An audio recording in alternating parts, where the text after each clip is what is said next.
نحمده ونصلي ونسلم على رسوله الكريم اما بعد فاعوذ بالله من الشیطان الرجیم بسم اللہ الرحمن الرحیم۔ حاضرین گرامی قدر، بغیر کسی تمہید کے میں آپ کے سامنے چند معروضات رکھنا چاہوں گا، اور میں اس بات کا بھی ضرور خیال رکھوں گا کہ جو مجھے وقت دیا گیا ہے اس کے اندر ہی اپنی معروضات کو سمیٹ سکوں۔ مجھے اس درسگاہ میں پڑھانے کا شرف مل رہا ہے کہ جس کے بارے میں اشفاق احمد صاحب کہتے تھے کہ اس میں سین کا حرف زائد ہے۔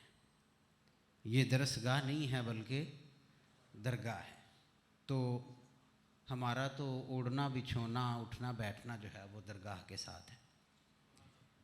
میرے پاس محترم بھائی خلیل احمد یوسفی صاحب تشریف لائے اور مجھے دعوت دی، تو میں نے قصداً کچھ باتیں ان سے چھپائے رکھی جو آج آپ لوگوں کے سامنے میں پیش کرتا ہوں۔ پہلی بات یہ کہ یہ بات ہے 1995 کی۔ مفتی ظریف القادری صاحب گجرانوالہ، انہوں نے ایک نیا ادارہ شروع کیا القائم کے نام سے۔ جامع مسجد القائم میں انہوں نے مسجد اور مدرسے کا افتتاح کیا۔ وہاں انہوں نے 40 روزہ جو ہے وہ تفسیر قرآن کورس کا آغاز کیا، تو میں بھی وہاں جایا کرتا تھا۔ تو ایک دن جناب منیر احمد یوسفی صاحب علیہ رحمہ جو ہیں وہ بھی وہاں تشریف لے گئے، اور ان کا جو موضوع گفتگو تھا وہ تھا ان الذین تدعون من دون اللہ عباد امثالکم فادعوہم فلیستجیبوا لکم ان کنتم صادقین۔ ایک ہے گفتگو کرنا، اور دوسرا ہے کہ گفتگو یوں کرنا کہ دوسرے شخص کے دل میں اس بات کو اتار دینا۔ سبحان اللہ۔ اور دوسرے کے دل میں بات کیسے اتاری جاتی ہے، یہ اس دن اس موقع پر جو ہے وہ مجھے محسوس ہوا کہ جب بندے کے پاس علم ہو اور اس کے ساتھ عمل کی دولت بھی ہو اور درد دل بھی ہو، تو پھر دوسرے کو بات سمجھانا ذرہ برابر بھی مشکل نہیں ہوتا۔ اور دوسری بات، میں ان کے ساتھ بیٹھا تھا تو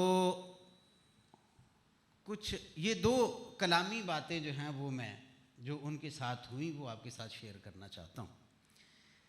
تو دوران گفتگو کچھ بات ہوئی تو وہ فرمانے لگے کہ میں اپنے پیر و مرشد حاجی یوسف نگینہ علیہ رحمہ کے پاس بیٹھا تھا، تو کچھ لوگ آئے، دور سے انہیں دیکھا انہوں نے، تو وہ کہنے لگے کہ منیر احمد آپ جانتے ہیں کہ یہ کون لوگ آ رہے ہیں؟ تو میں نے کہا کہ جی نہیں، میں تو نہیں جانتا یہ کون لوگ ہیں، میں ان سے واقف نہیں ہوں۔ اور ملاقات جو ہے وہ حضرت کی بھی اس سے پہلے ان لوگوں کے ساتھ ملاقات نہیں ہے، محض ان کے چہرے دیکھے تو آپ کہنے لگے کہ میرے پیر و مرشد فرمانے لگے کہ یہ لوگ ہیں جو نبی پاک علیہ الصلاۃ والسلام کے علم کے پٹواری ہیں۔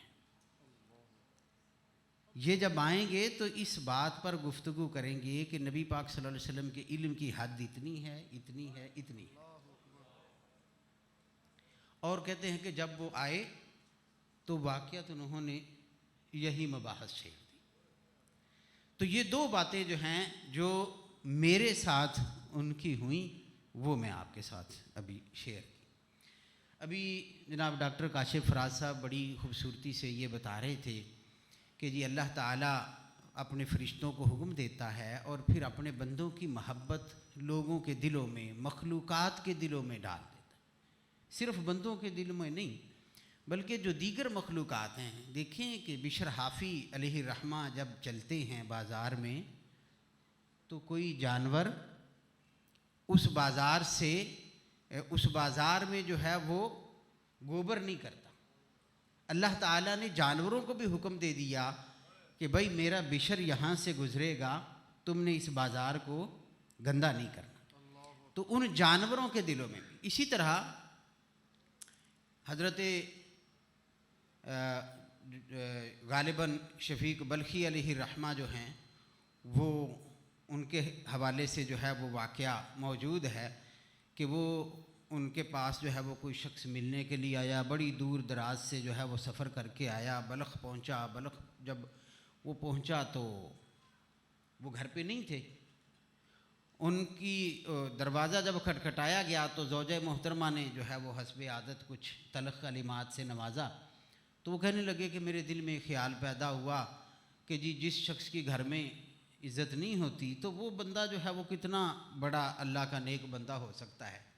بہرحال میں واپس جانے کا ارادہ میں نے کر لیا۔ جب پھر میں نے سوچا کہ چلے میں اتنی دور سے آیا ہی ہوں تو اب مل ہی لیتا ہوں، لوگوں سے پوچھا، وہ جنگل گئے ہوئے ہیں۔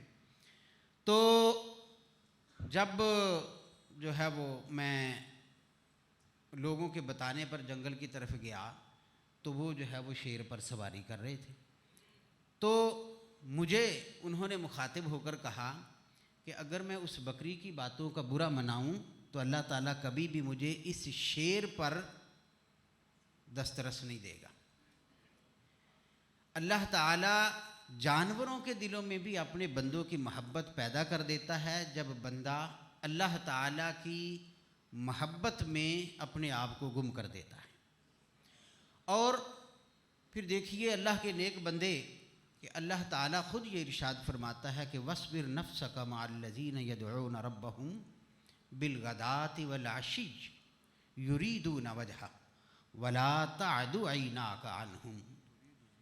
اللہ تعالیٰ نے کلام پاک نازل فرمایا، قرآن کریم نازل فرمایا، تو براہ راست تو خطاب نبی کریم علیہ السلام سے ہے نا، اور آپ کے وسیلے سے پھر وہ خطاب جو ہے وہ ساری امت کے ساتھ ہے، قیامت تک آنے والی انسانیت کے ساتھ ہے۔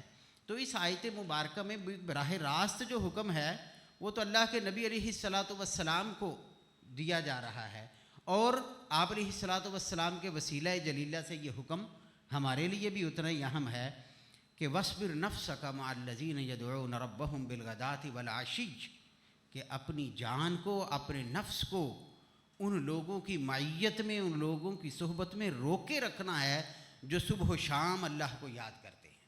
اور اللہ تعالیٰ کو کس لیے یاد کرتے ہیں؟ یریدون وجہ، صرف اور صرف وہ اللہ کی رضا کے طلبگار، وہ اللہ تعالیٰ کے دیدار کے طلبگار ہوتے ہیں۔ وَيُطْعِمُونَ الطَّعَامَ عَلَىٰ حُبِّهِ مِسْكِينًا وَيَتِيمًا وَأَسِيرًا إِنَّمَا نُطْعِمُكُمْ لِوَجْهِ اللَّهِ لَا نُرِيدُ مِنْكُمْ جَزَاءً وَلَا شُكُورًا۔ یہ وصف ہے ان لوگوں کا کہ جو کسی مسکین کو، کسی اسیر کو، کسی یتیم کو کھانا اس لیے نہیں کھلاتے کہ اس کے بدلے میں یہ میری کوئی خدمت کرے گا، یہ مجھے کوئی صلہ دے گا، یہ میرے کسی کام آئے گا، بلکہ اس لیے کھلاتے ہیں کہ ہمارے اس عمل سے رب تعالیٰ راضی ہو جائے۔ کوئی اور غرض ان کے پیش نظر نہیں ہوتی۔ اور اللہ تعالیٰ جو ہمیں حکم دے رہا ہے کہ جو مجھے صبح و شام یاد کرتے ہیں، محض میرے دیدار، میری طلب اور میری رضا کے لیے مجھے یاد کرتے ہیں، تو تمہاری ذمہ داری یہ ہے کہ تم نے اپنی جان کو ان کی معیت میں روک کر رکھنا ہے۔ تو یہ بھی اسی لیے ہے کہ ان کی معیت میں رہنے سے، ان کے ساتھ رہنے سے شاید یہ اوصاف ہم میں بھی پیدا ہو جائے۔ اقبال نے کیا خوب کہا کہ جلا سکتی ہے شمع کشتہ کو موج نفس ان کی، الہی کیا رکھا ہوتا ہے اہل دل کے سینوں میں۔ تو یہ جو اہل دل ہیں ان کے سینوں میں اللہ تعالیٰ نے جو دولت ودیت فرمائی ہے، یہ دولت ہمارے دلوں میں بھی آ جائے، اس کے لیے ہمیں ان کی صحبت اور ان کی سنگت اختیار کرنے کی ضرورت ہے۔ اللہ کریم جل شانہ کی بارگاہ میں دعا ہے کہ اللہ کریم جل شانہ ہمیں ایسے لوگوں کی صحبت عطا فرمائے اور اس صحبت کے فیوز و برکات سے ہمیں مستفید ہونے کی توفیق عطا فرمائے. وما علیہ الا البلاغ. بہت